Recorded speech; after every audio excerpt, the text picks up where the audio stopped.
잦은 미풍도 낮은 농래 보이바람 riantuan 낙자 Kaswaban ni Zapordu ni Pundung du anti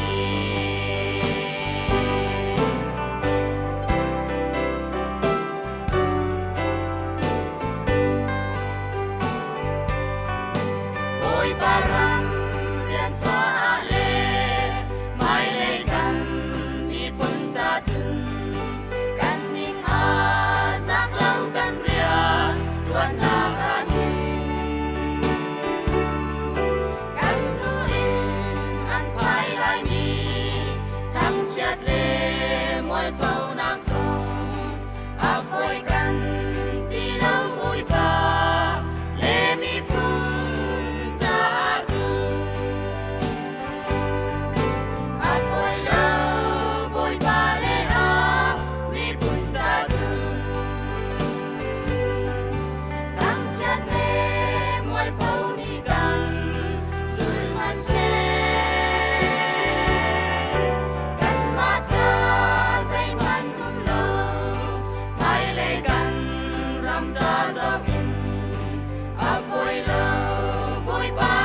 ชาติอาจุนกันนุงนิ่งนี้อาแทงสังชนเลรุมเล่าทรงอา